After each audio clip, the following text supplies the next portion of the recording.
देखा ना तुमने, मैंने तुम्हारी बहन आशिया के साथ क्या किया। एक एक करके सबको दूर कर दूंगा तुमसे।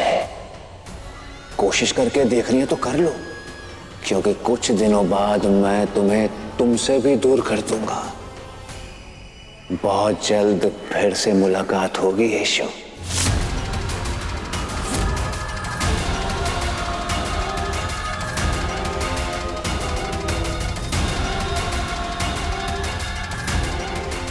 मैं जानता हूँ कि अब मुझे क्या करना होगा।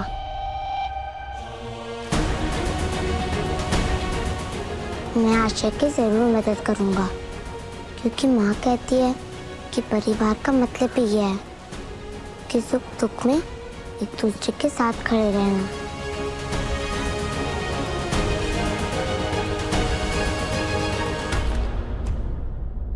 थोड़ा सा कुछ खा लो बेटा। यीशु की चिंता में तुमने कुछ नहीं खाया, बस उसको खुश करने में लगी रही। ये थोड़ा सा खा लो, अच्छा लगेगा बेटा। बेटा नहीं खाना है, खाना मत खाओ, थोड़ा पानी पी लो। आशिया, क्या हुआ है? तुम्हें कहीं चोट लगी है या तुम्हारी तबीयत ठीक नहीं है? बताओ ना। आशिया मेरा बच्चा, क्यों रो रही है बेटा? कुछ तो बता।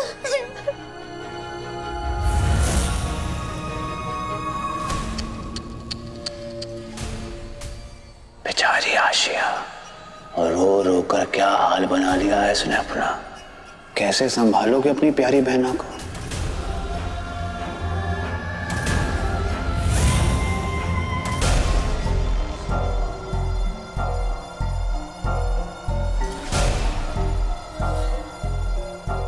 यीशु, तुम्हें क्या हुआ बेटा?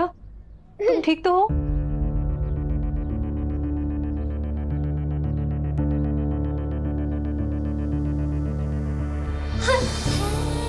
यीशु भैया, मुझे खुद समझ नहीं आ रहा मेरे साथ क्या हो रहा है।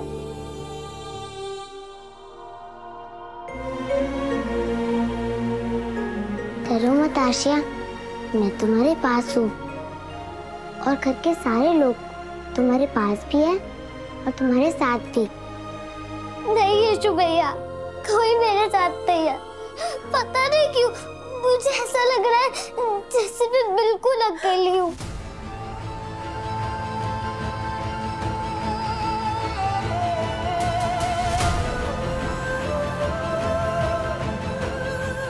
मैं जानता हूँ आशिया कि तुम्हें ऐसा क्यों लग रहा है। कुछ नहीं कर पाओगे तुम। यकीन नहीं आ रहा तो कोशिश करके देख लो। अभी मैं चलता हूं यीशु, इंतजार करना मेरा।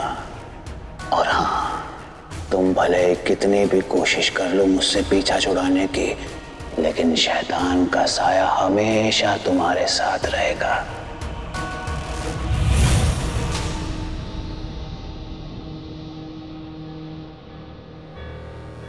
यीशु, यीशु देखो ना, कुछ करो ना।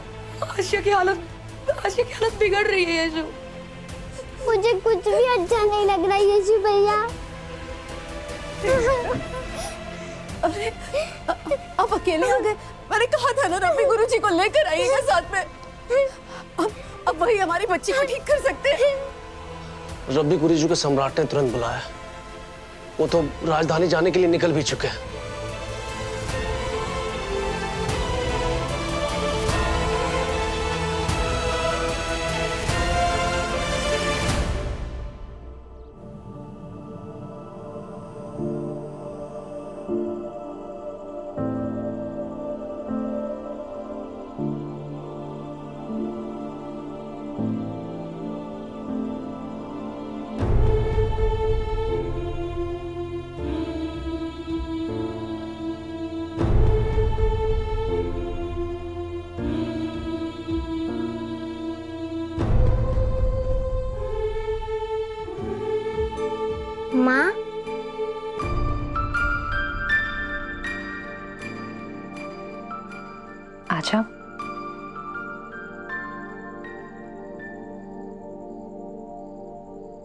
मैं आपसे एक सवाल पूछना चाहता हूँ माँ। ये सुनने के लिए मेरे कान तरस गए थे। मैं जानती हूँ तुम्हें कोई बात परेशान कर रही है, लेकिन उससे भी बड़ी बात यह है कि उसके बारे में तुम मुझसे बोल भी नहीं पा रहे हो। खैर, पूछो, क्या पूछना चाहते हो? आपने बताया था कि देवदूत आपसे मिलने आए थे। क्या वो हमेशा आपको दिखाई देते हैं?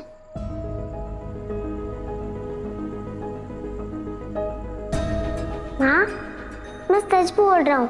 मैंने जंगल में एक आदमी को देखा था जिसके हाथ में सांप था।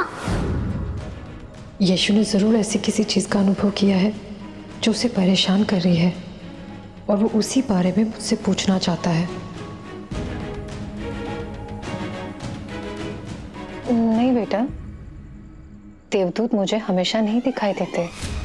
वो मुझे तब भी दिखाई देते हैं जब उन्हें अपना या ईश्वर का कोई संदेश मुझ तक पहुंचाना होता है।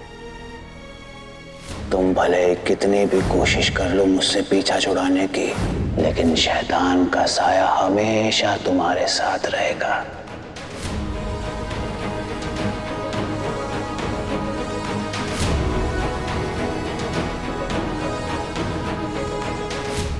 यीशु, बेटा एक बात हमेशा याद रखना, ईश्वर ने इस पूरी दुनिया का निर्माण दो विपरीत शक्तियों को मिलाकर किया है।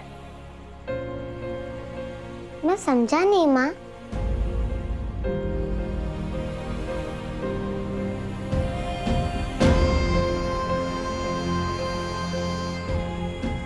वहां देखो।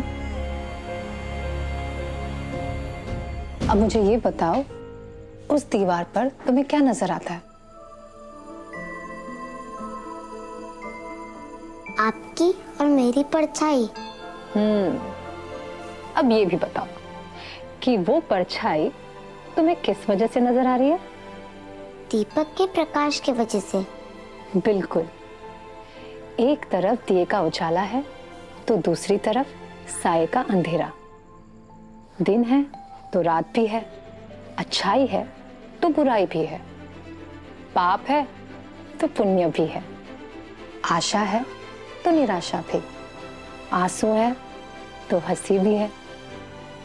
कहने का मतलब ये है कि ये हम पर निर्भर करता है कि इन शक्तियों में से हम किन को चुनकर खुद को मजबूत बनाते हैं।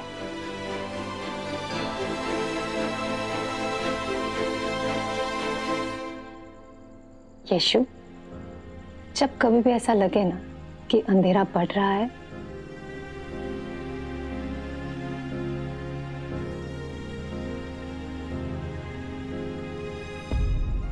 तो हमें दीपक जला लेना चाहिए, क्योंकि रोशनी की एक किरण पूरे कमरे का अंधेरा दूर कर देती है। रोशनी की यही खूबसूरती है कि वो जब चाहे अंधेरे में प्रवेश कर सकती है, लेकिन अंधेरा चाहकर भी रोशनी की सीमा को लांघ नहीं सकता। मैं समझ गया माँ। अंधेरे साए को भगाने के लिए उजाला फैलाना होगा।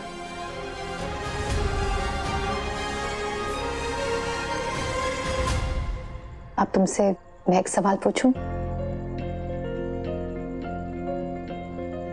तुमने अचानक ये क्यों पूछा कि देवदूत मुझे हमेशा नजर आते हैं या नहीं? क्योंकि जब जंगल में बड़े भैया को सांप ने काटा था, तभी से मुझे हर वक्त कोई दिखाई देता है।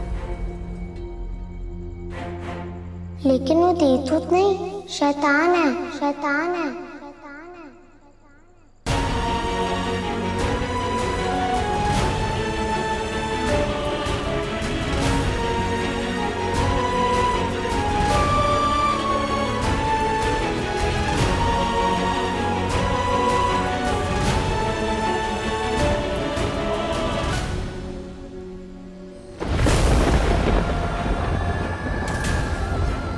कभी सोचा नहीं था मैंने कि यीशु के मुंह से अपना नाम सुनकर मुझे इतना सुकून मिलेगा।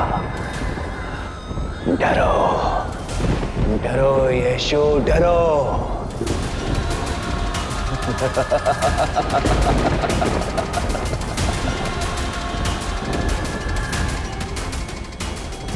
कितने भोले हैं मैरी और जोसेफ। उन्हें लगता है कि यीशु के माता पिता होने का आशीर्वाद देकर ईश्वर ने उन पर बहुत बड़ा एहसान किया है, लेकिन वो ये नहीं जानते कि यह आशीर्वाद नहीं, बहुत बड़ा श्राप है, बहुत बड़ा श्राप। बेचारे पूरी जिंदगी भर ये देखकर रोएंगे कि कैसे मेरे कारण यीशु को जिंदगी भर तकलीफ और दुखों को झेलना होगा। बेटा भी दुखी और माँ बाप भी दुखी, लेकिन मुझे मजा आएगा, मुझे बहुत मजा आएगा।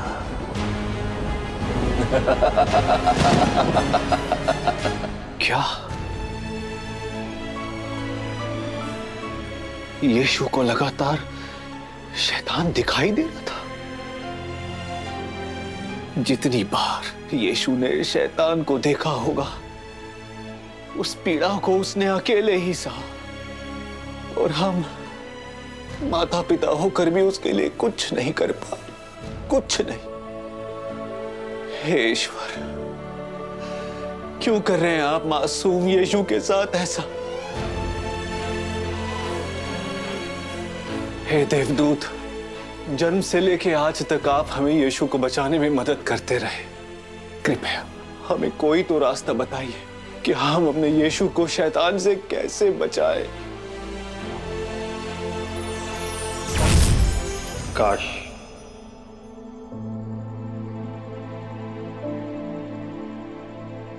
काश कि मेरे पास यीशु को शैतान से बचाने के लिए कोई रास्ता होता। मैं निरंतर देख रहा हूं कि शैतान यीशु को परेशान कर रहा है, और निरंतर ईश्वर से यह प्रश्न कर रहा हूं कि वो अपनी संतान को इतनी यातना क्यों दे रहे हैं। वे मुझे पीड़ा नहीं दे रहे, परमपिता कष्ट नहीं देते, वे मुझे बस तैयार कर रहे हैं। यीशु ने हमें इस प्रश्न का उत्तर पहले ही दे दिया था। ईश्वर उसे यातना नहीं बल्कि उसे तैयार कर रहे हैं।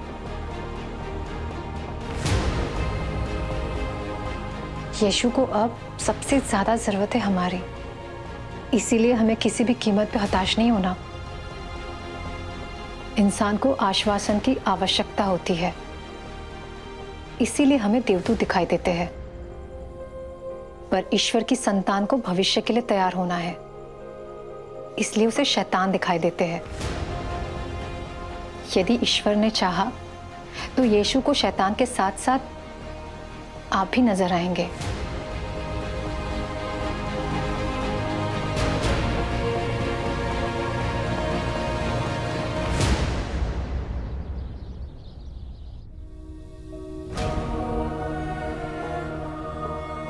कुछ नहीं होगा बेटा, कुछ नहीं, कुछ नहीं। आशा, सब ठीक हो जाएगा बेटा, आए ना? हाँ, ठीक हो जाएगा, ठीक हो जाएगा।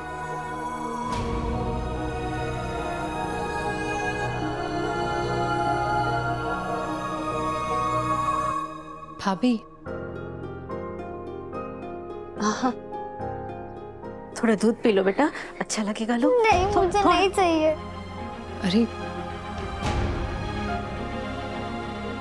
क्या कर, कुछ समझ में नहीं आ रहा।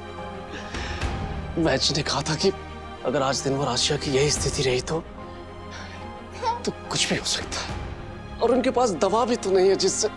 अरे आप समझते क्यों नहीं है? क्या पता हमारी बच्ची में सच में किसी भूत प्रेत का साया हो तो? ऐसा कुछ मत। आपको ईश्वर का वास्ता, आप जाकर रब्बी गुरुजी को ले आइए, किसी भी तरह से मिन्नत करके उन्हें ले आइए, वही हमारी बच्ची को ठीक कर सकते हैं। हाँ, आप उनको ले आइए, रब्बी गुरुजी आएंगे, सब ठीक हो जाएगा। जाइए ना, देखिए ना इसकी हालत बिगड़ती जा रही है। कुछ नहीं होगा तो ठीक हो जाएगी।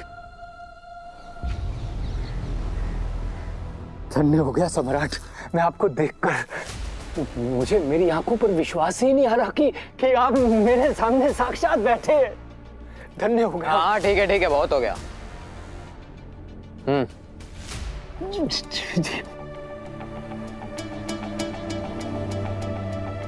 आदेश कीजिए सम्राट, मैं आपकी क्या सेवा कर सकता हूँ? तुम्हें यीशु के बारे में जो कुछ भी पता है सब कुछ सच सच बताओ। अगर तुमने झूठ बोलने की कोशिश भी की तो अभी के अभी गला कटवा दूंगा तुम्हारा। तुम्हें यीशु के बारे में जो कुछ भी पता है सब कुछ सच सच बताओ। मैं क्यों झूठ बोलूंगा आपसे? वो यीशु तो आम बच्चों जैसा है, कोई खासियत नहीं है उसमें, बल्कि उसकी चाची तो मेरी भक्त है। सम्राट, अगर यीशु चमत्कारी होता तो उसकी चाची भगवान की भक्ति को लेकर मुझसे सलाह लेने आती क्या?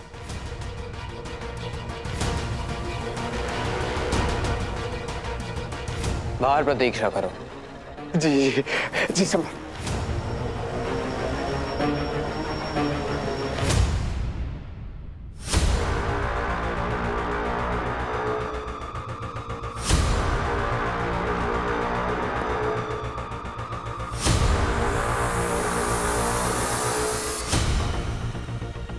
अभी तक उस भविष्यवाणी वाले बच्चे का पता नहीं लगा पाए तुम, और इसके लिए तुम्हारी सजा ये होगी कि तुम खुद अपने हाथों से यहाँ बंदी सभी बच्चों को मारोगे, ताकि तुम्हें अपना काम जल्द से जल्द पूरा करने के लिए प्रेरणा मिल सके। मुझे थोड़ा सा समय और दे दीजिए सम्राट, ताकि मैं... और तुमने ये भी कहा था ना कि मुझे अपने पिता से बेहतर होना चाहिए। मेरे पिता जिंदगी भर उस भविष्यवाणी वाले बच्चे के पीछे पागल रहे, यहाँ तक कि उन्होंने अपना मानसिक संतुलन तक खो दिया। पर मैं इस गलती को दोहराना नहीं चाहता। यीशु भविष्यवाणी वाला बच्चा हो सकता है सम्राट।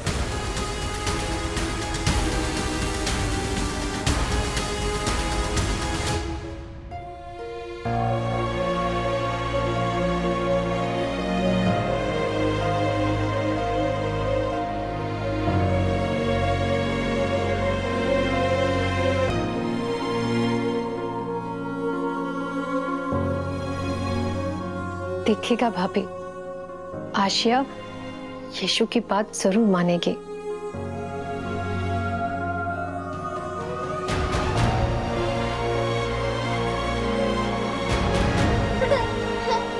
ये लो आशिया, पानी पी लो।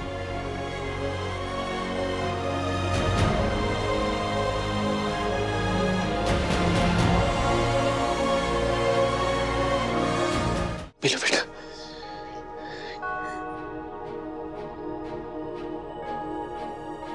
आशिया खाना खा लो, कम से कम पानी तो P low Asia. P low Asia. पानी पी लो आशिया।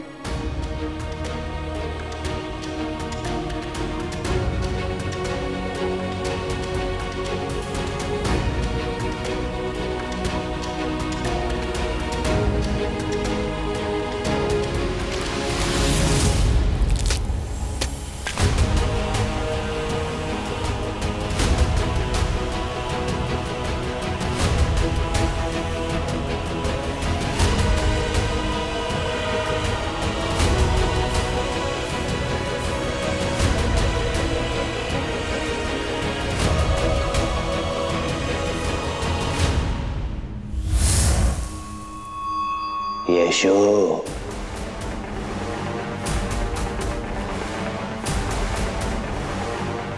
तुम अभी भी शैतान की शक्ति को पहचान नहीं पा रहे हो। निकल जाऊंगा, तुम्हारे पूरे परिवार को निगल जाऊंगा। शैतान का काला साया तुम्हारे पूरे परिवार को अंधेरे के गर्त में डाल कर ही छोड़ेगा।